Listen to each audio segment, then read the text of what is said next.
Hello MAC members, coming to you from Saskatoon, Saskatchewan for the MAC's 2024 AGM. We're being hosted by the Hub City Radio Controlled Club.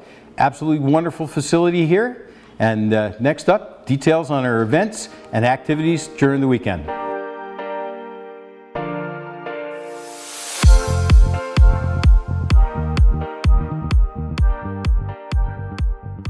Welcome to the Hub City Radio Control Club.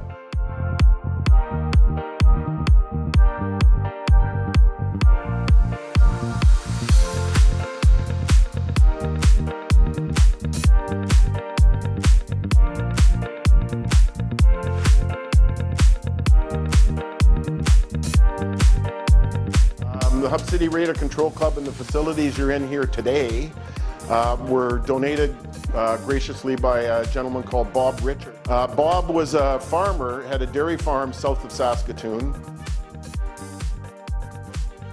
So we started raising money, and our president, Ike Dick, he decided we could raise some money, so we raised $110,000 to put in our asphalt runway. In the meantime, Bob had promised us a clubhouse, and he decided it was time to do that, so he took a bunch of us to this manufacturer. And this is actually a mobile home that you're sitting in. And we went and designed it how we wanted it and built it, and he brought it out here, and it's where it is today, this place. But Bob has invested almost $1.1 million into our flying facility here. So we're very, very fortunate and very proud of the fact that he's so generous. He sold a bunch of land, and he doesn't just help these 100 crazy people flying model airplanes. He helps the air ambulance and anyone and the hospitals here as well. But he's a very generous man. Unfortunately, in the last couple of years, he's gone blind.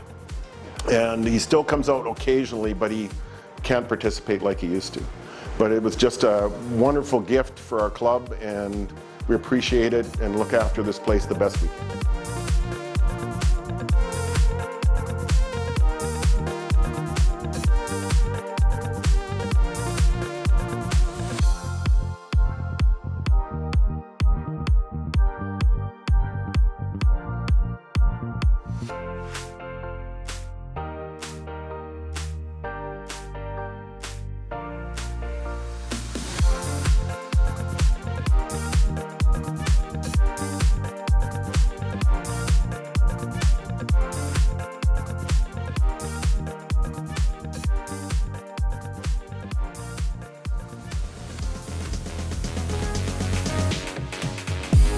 I'm going to talk, in this report, essentially, I need to talk about a journey we've been on. We have been on a significant journey over the past 18 months. Board members went into action, and we started a plan. The first priority was to get members back flying. Then we started into the SFOC process. I'm going to talk a little bit about that in a few moments too, but with the SFOC process, when we first started that, we got permissions such as being able to fly within 3 nautical miles of a D&D base. This was significant, particularly for clubs like the Wings of Wellington in Nova Scotia. It allowed them to get back in the air because they're closer to that. They weren't in controlled airspace, but this got another club flying. Then we moved on to what is probably one of the key, an important cornerstone in things, and that was getting the manufacturer's declaration. Manufacturer's declaration is really important because that provides the ability to fly model aircraft in controlled airspace. There's other things you have to do, but without that, you'd never be able to get your airplanes in the air, in controlled airspace. You know, coupled with an advanced certificate and at a MAC field, you know, you can fly in controlled airspace. And that's the manufacturer's declaration allows that to happen.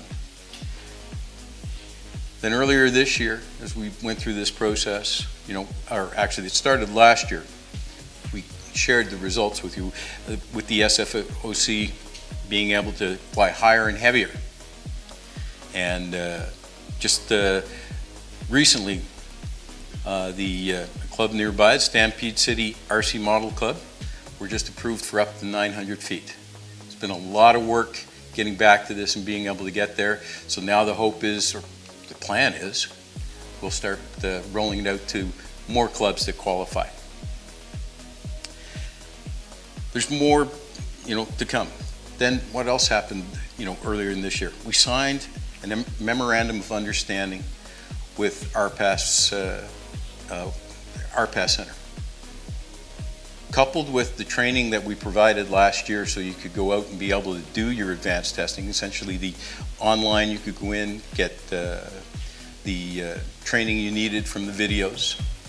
And in Zone N, using Copter Image, there was a educational program launched for them as well, and they could get training for their advanced. Now, with this agreement we've entered with RPAS Center, every club across the country, if they choose, this is not a mandatory program by any stretch, it's voluntary, you have access to flight reviewers so that your club members can get an advanced certificate, or get your review for an advanced certificate for minimal cost.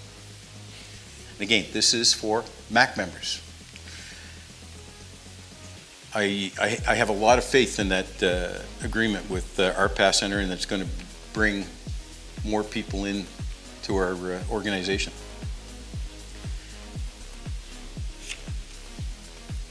Last week, the first 4 MAC members took advantage of this new program.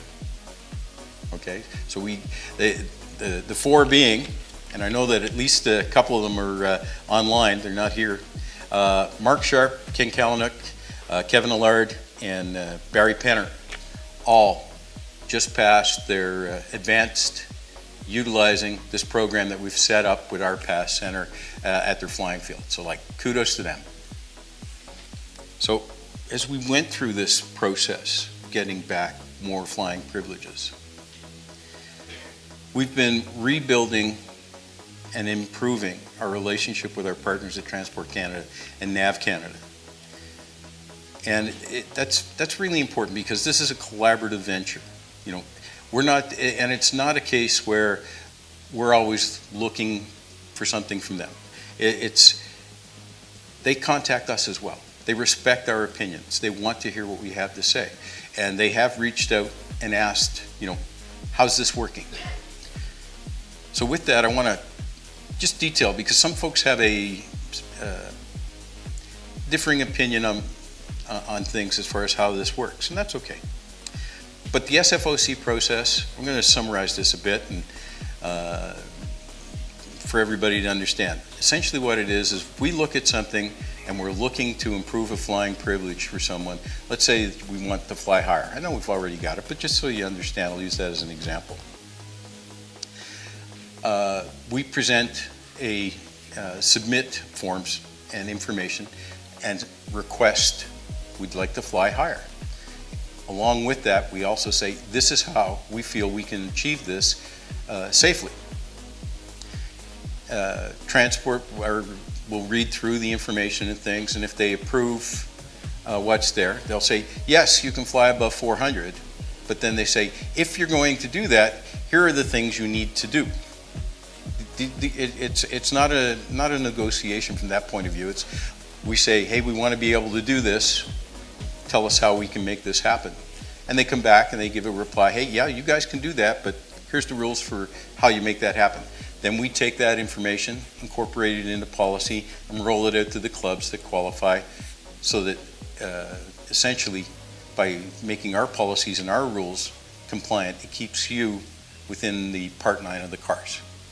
That's why you'll often hear us say, hey, follow the safety code and policies and you're good. And that's done intentionally, okay?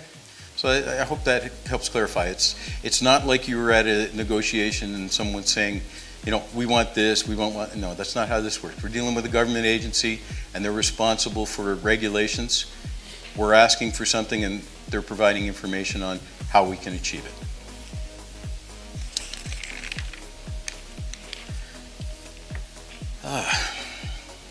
So where are we right now? Right now, we are essentially at the same point we were as far as flying privileges are when the exemption was lost. So in 18 months, we've been able to get back. Yes, I acknowledge there's more work for members to do. You know, depending on where you are, you may have to do a flight review, you've got to do tests, you've got to register your plane, there is paperwork that needs to be done, and testing, etc. However, if you want to fly, you can. And you can you have the flying privileges that were in place before the exemption. And this is all, there's no exemptions in place anymore. Everything has been done by the regulations that currently exist. Now, you know, there are still things here that we need to look after and ensure that we protect. As far as the special flight op certificates, they're reviewed and renewed annually, as well as our manufacturer's declaration is looked at and reviewed again on a regular basis. So, you know, we are at a point where we're through these things and we have a way for everyone to get back in the air. So now, where are we going from here? You know, there are, as we look to the future, you know, there are a number of things that we can look at next. As an example, these are only suggestions. This is not, I'm not implying that this is where we're going, but just to give you an idea of what the board has been talking about as far as what the next step should be on things we can do. Maybe we look for some relief from having logbooks. Maybe we look for some relief on so that fleet registration is an option for folks.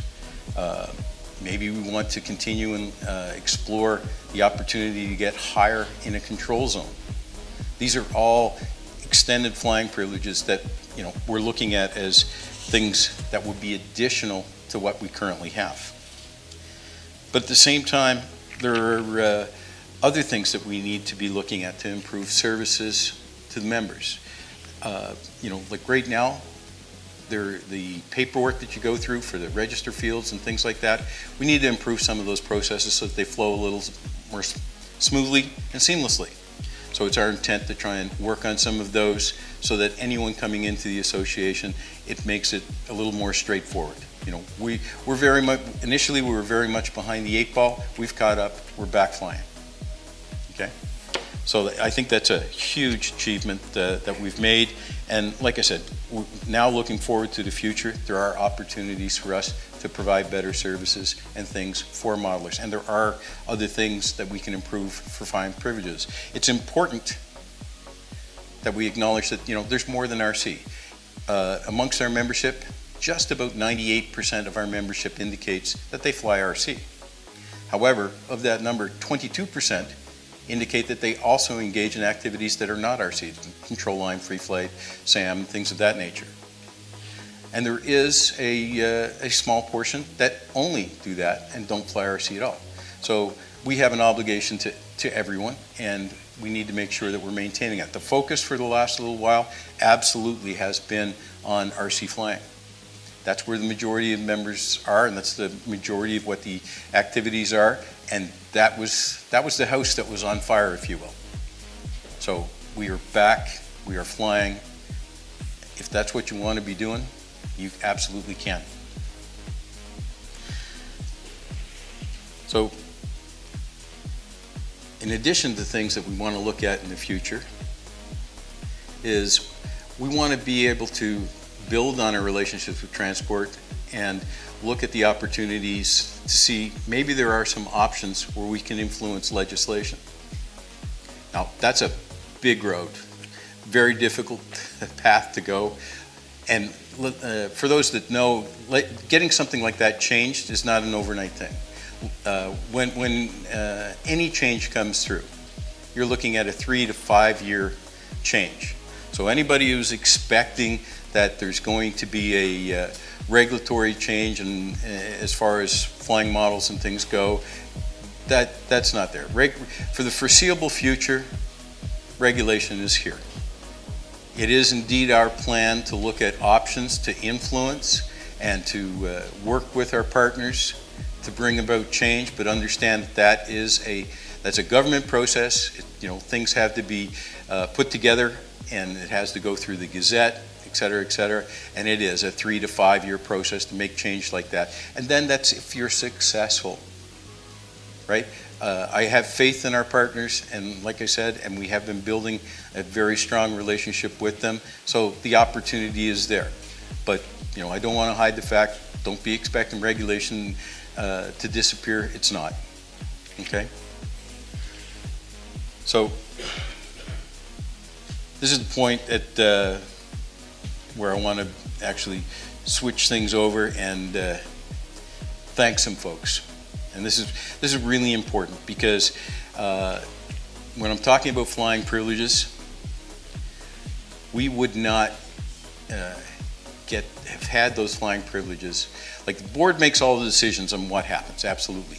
However, there are a number of people who are out there doing a lot of legwork, which could be reviewing documentation, writing policies, talking with the clubs, and all those sorts of things. And we really need to acknowledge and thank our Safety Advisory Group and Transport Advisory Group, because without their dedication and tireless work and the countless hours that they've put in, we would not be where we are today.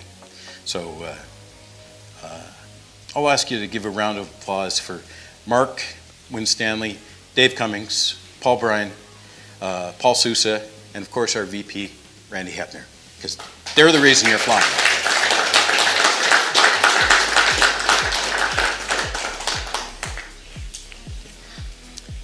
And lastly, I really want to thank the folks here at Hub City Radio Control Club. You guys have been wonderful hosts. You know, your facility is outstanding, and you've made us feel very welcome. And your help, Ike, Rick, it's been great working with you guys, and really appreciate everything that your club has done to make this possible for us to be here. And another shout out to our director for Zone K, Grant. Great job in making this possible here. Okay.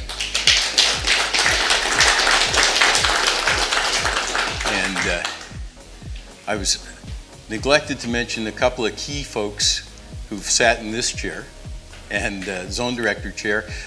Rick, if you want to just say hi. Rick Reed, former MAC president and zone director for K. And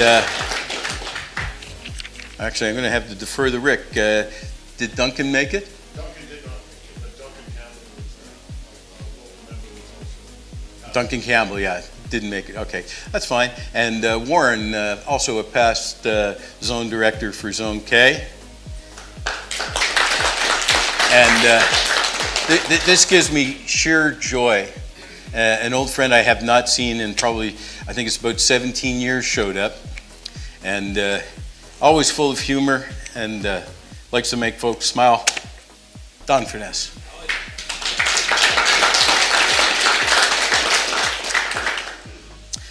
Thanks for coming out, guys. Really appreciate that. Anyway, that's the end of my President's report before we get into the rest of things. And as always, fly safe and have fun.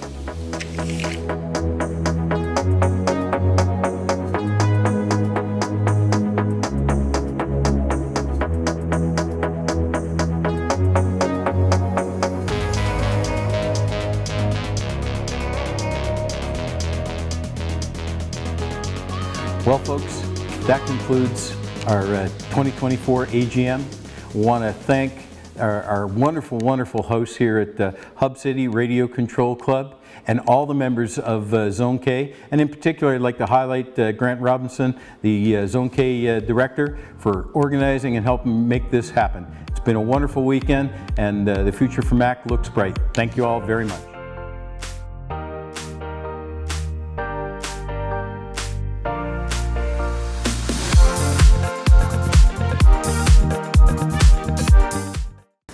So next year it's in Quebec.